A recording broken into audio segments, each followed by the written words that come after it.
Cell के इस वाली वीडियो में हम बात करेंगे सेल वॉल के बारे में, न्यूक्लियस के बारे में। ठीक है, तो लेट्स गेट स्टार्टेड।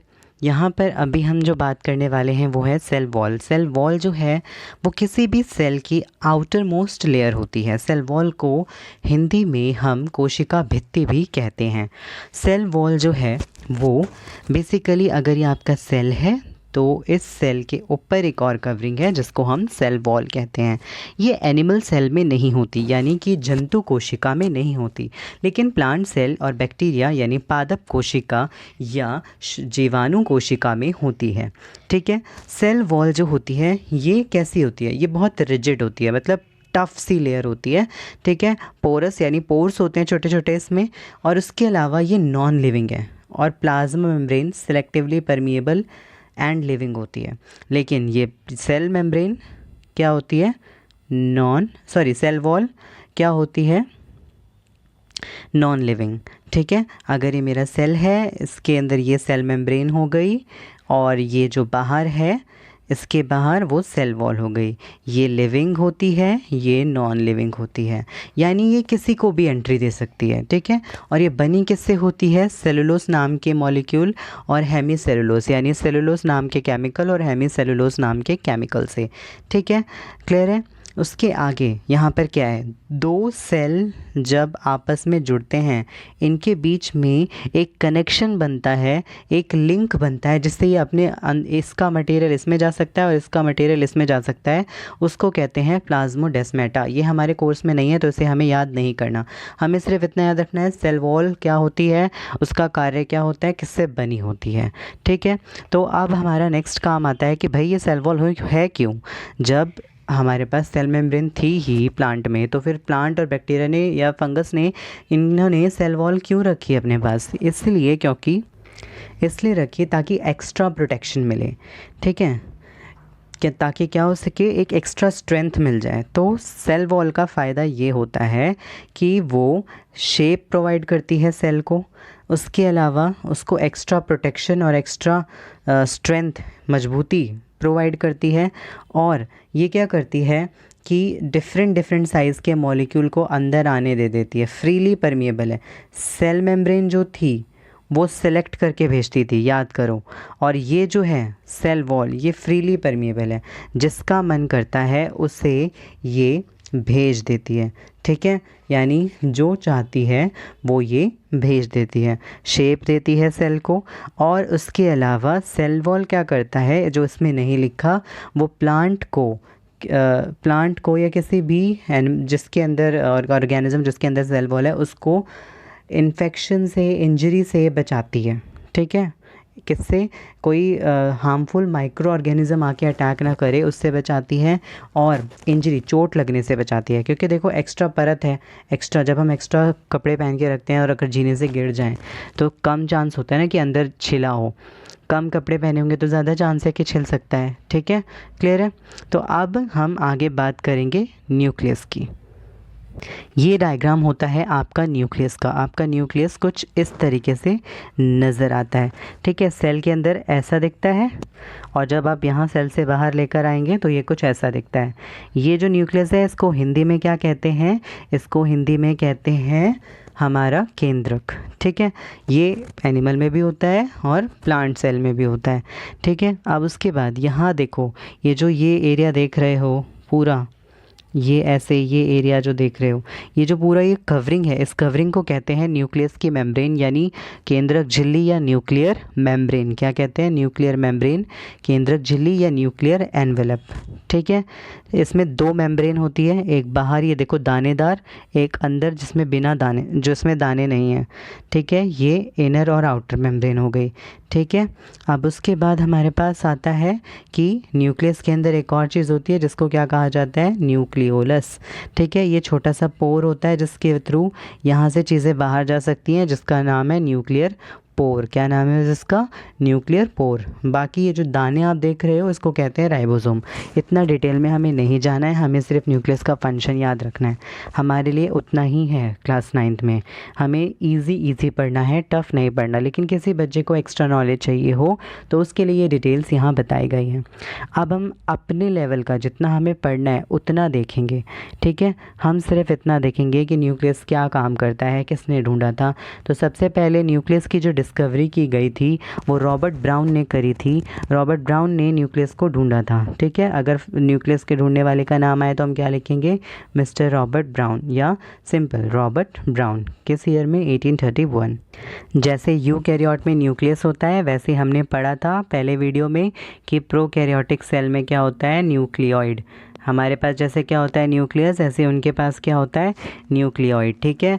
जैसे सेल के पास सेल मेम्ब्रेन होती है, ऐसे न्यूक्लियस के पास क्या होता है, प्लाज्मा मेम्ब्रेन, यानी कि केंद्रक झिल्ली, ठीक है। अब इस न्यूक्लियस के अंदर क्या होता है, इसके अंदर होता है जेनेटिक मटेरियल, यानी कि डीएनए या आरएनए। डीएनए या आरएनए क्या होता है, डीएनए या आरएनए एक ऐसा केमिकल होता है जिसके अंदर हम कैसे दिखेंगे, कैसे शक्ल होगी हमारी, सारी डिटेल कोड्स की फॉर्म में होती है।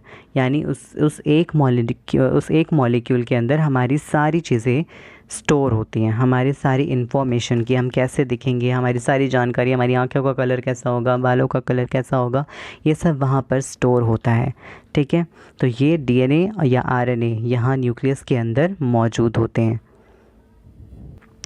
और जब ये जो डीएनए है उसको इतनी छोटी सी जगह में रखना होता है तो उसको किसी प्रोटीन पर बांधकर क्रोमोसोम की फॉर्म में रखा जाता है, ठीक है। एक बार मैं आपको शो करता हूँ। तो हमें जो चीज़ समझनी थी वो हमें ये समझ आ गया कि जब हमारा जो सेल है वो 2 में टूटता है तो यहाँ पर जो हमारा डीएनए है वो क्रोमोसोम के फॉर्म में कन्वर्ट हो जाता है और एक सेल में चला जाता है, ठीक है। अब हमारा फंक्शन क्या होता है न्यूक्लियस का, हमारा फंक्शन क्लियर हो गया हमको कि फंक्शन ये होता है कि हमारे शरीर के सारे रिएक्शन को, हमारे सेल के, शरीर के नहीं, हमारे सेल के सारे रिएक्शन को क्रोमोसोम कंट्रोल करता है। जितनी भी रासायनिक क्रियाएं हमारे शरीर में होती है उसे कौन कंट्रोल करता है, उसे हमारा क्रोमोसोम कंट्रोल करता है। उसके अलावा हमारा क्रोमोसोम क्या करता है, हमारे शरीर की सारी इन्फॉर्मेशन डीएनए की फॉर्म में अपने अंदर स्टोर करके रखता है। हमारा न्यूक्लियस क्या करता है, हमारे शरीर की सारी इन्फॉर्मेशन अपने अंदर डीएनए की फॉर्म में स्टोर करता है। क्रोमोसोम नहीं, न्यूक्लियस क्या करता है, अपने अंदर सारी इन्फॉर्मेशन स्टोर करके रखता है। क्लियर। 2 काम है, एक तो हमारे सेल के अंदर हो रही सारे केमिकल रिएक्शन पे नज़र रखना, दूसरी चीज़ है कि हमारा जो डीएनए है उसको स्टोर करना। और डीएनए में क्या होता है, हमारे जीवन की सारी इन्फॉर्मेशन, ठीक है। और यहीं आती है बात सेल डिवीज़न की, यहीं समझ लेते हैं सेल डिवीज़न क्या होता है। सेल डिवीज़न का मतलब होता है कोशिका विभाजन, हिंदी में जिसे कहते हैं। इसका मतलब होता है जब एक सेल से 2 सेल बने और ये फिर आगे जाके खुद को डिवाइड कर लें, ठीक है। ये क्या है, सेल डिवीज़न। अब सेल डिवीज़न के 2 टाइप होते हैं, एक होता है मियोसिस जिसको अर्धसूत्री कहते हैं और एक होता है माइटोसिस जिसको समसूत्री कहते हैं। पहली बात करते हैं मियोसिस की। मियोसिस से पहले आप ये देखो यहाँ कि हम 2n काफ़ी जगह पे लिखा हुआ देखते हैं, इसका मतलब क्या है। 2 का मतलब पेयर होता है, n का मतलब होता है क्रोमोसोम का नंबर। जैसे हमारे पास 23 है तो 2 × 23 कितना हो गया, 46। टोटल हमारे पास क्रोमोसोम कितने होते हैं, 46। तो 23 पेयर यानी 2 × 23, ठीक है। अब हम समझेंगे कि मियोसिस क्या होता है। मियोसिस का मतलब होता है जब एक सेल से आपके पास 2 सेल बने तो जब उनका डीएनए आधा इधर जाए आधा इधर जाए, यहाँ पर 2n है, 2n में से एक n इधर चला गया, एक n इधर, तो इसको क्या कहेंगे, मियोसिस। पेन आज बेटर वर्क नहीं कर रहा है। कि जब 1 से 2 सेल बने यहाँ 2n हो और यहाँ n हो, तो यहाँ पर बेसिकली क्या हो रहा होता है, मियोसिस। डीएनए जो है वो आधा आधा बढ़ जाए, इसको क्या कहेंगे, मियोसिस। मियोसिस, ठीक है। अब आता है माइटोसिस की बारी। माइटोसिस में क्या होता है, हमारे पास जो सेल है उसका डीएनए बराबर मात्रा में इधर जाता है। 2n अगर पेरेंट में है तो 2n ही आपके इन दो सेलों में होगा। ये कैसे होता है, ये सबसे पहले अपनी, ठीक है, सबसे पहले ये अपनी कॉपी तैयार करते हैं, ठीक है। इस सेल के अंदर अगर 2n है तो ये अपनी 2n की एक और कॉपी तैयार कर लेता है, और जब ये डिवाइड करता है, और जब ये डिवाइड करता है तो 2n एक कॉपी इधर भेज देता है, एक कॉपी इधर भेज देता है। इसके अंदर कितना था, ध्यान से, एक सेल के अंदर जब 2n था, जब वो उसकी कॉपी करके एक सेल में 2n भेज दे और दूसरे में भी 2n, तो उसको कहते हैं माइटोसिस।